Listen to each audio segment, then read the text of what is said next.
The untold story of Ozzy Osbourne, from darkness to immortality. Ozzy Osbourne's story is more than music, more than madness. It is a raw, unforgiving journey from the shadows of poverty to the eternal light of rock immortality. His name became synonymous with heavy metal, controversy, and chaos. But behind the theatrics and tabloid headlines was a broken, brilliant man who fought battles most never saw. John Michael Osbourne was born in 1948 in the industrial town of Aston, Birmingham.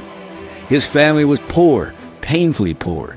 6 children shared 2 bedrooms. His father worked night shifts, and his mother cleaned at a car factory. From a young age, Ozzy struggled with dyslexia, depression, and an overwhelming sense of not belonging. School was a nightmare. He dropped out early and bounced between dead-end jobs, burdened by self-doubt and insecurity.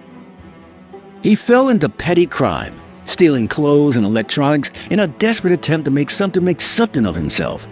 He was eventually arrested and spent several weeks in jail, an experience that left him shaken. That time behind bars planted a seed. Either he would fall into darkness for good, or he'd find a way out. That way out was music. He joined forces with guitarist Tony Iommi, bassist Geezer Butler, and drummer Bill Ward, forming a band that fused blues, rock, and darkness in a way no one had done before. They named themselves Black Sabbath. Their 1970 self-titled debut wasn't just a record, it was a sonic revolution. With sinister riffs and themes of war, death, and the occult, Black Sabbath created a new genre, heavy metal. Ozzy's voice became the sound of rebellion. He wasn't trained. He didn't study music theory. But his haunting vocals captured something primal, a cry from a man who had stared into the void and dared to scream back. But success didn't save Ozzy. It exposed his demons. Fame brought pressure. Tours turned into binges. Drugs and alcohol became coping mechanisms. While Black Sabbath thrived musically, Ozzy was collapsing personally. His addiction spiraled out of control. By 1979, the band had had enough. Ozzy was fired. Many thought that was the end of his career. But Ozzy wasn't done. With the help of Sharon Arden, the woman who would become his wife, manager, and lifeline, he began a solo career. Sharon saw something in him that the world had written off. With her guidance, Ozzy released Blizzard of Ozz in 1980, which included Crazy Train and Mr. Crowley. The album was a triumph, proving that even at his lowest, Ozzy was still a musical force. Tragedy soon struck again. In 1982, guitarist Randy Rhoads, Ozzy's closest collaborator, died in a horrific plane crash. The loss devastated him. He considered quitting music altogether. But somehow, he carried on. That would become a pattern in Ozzy's life: constant heartbreak, constant resurrection. As his career soared, his personal life remained turbulent.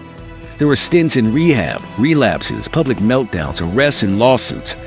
Yet through it all, Ozzy kept creating. His album spoke to pain, madness, and survival. Fans related to him not because he was perfect, but because he wasn't. In the 2000s, the world met a different Ozzy through MTV's The Osbournes. The show revealed a softer, vulnerable side, a confused, mumbling father who loved his family and struggled with the basics of daily life. It was a far cry from the satanic wildman the media portrayed.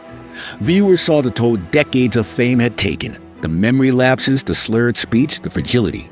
But they also saw heart, humor, humanity. Behind the leather and eyeliner, Ozzy was always a survivor. He battled Parkinson's disease, multiple surgeries, and chronic pain. He fell downstairs, suffered nerve damage, and underwent spinal operations. Each time, he was written off. Each time, he returned. Whether at the Grammy Awards, a surprise stage appearance, or a shaky but defiant performance in his hometown, he kept showing up. Ozzy Osbourne died in July 2025, just weeks after what would be his final public appearance. The world mourned not just a rock star, but an era. Tributes poured in from across the globe, from Metallica to Paul McCartney, from world leaders to teenagers who had just discovered Black Sabbath. He left behind more than music. He left behind a legacy of defiance, of falling and getting back up, of losing everything and still believing that tomorrow might be worth it. Ozzy Osbourne's life was messy, violent, beautiful, and true. He didn't pretend to be a role model. He never claimed to be a hero.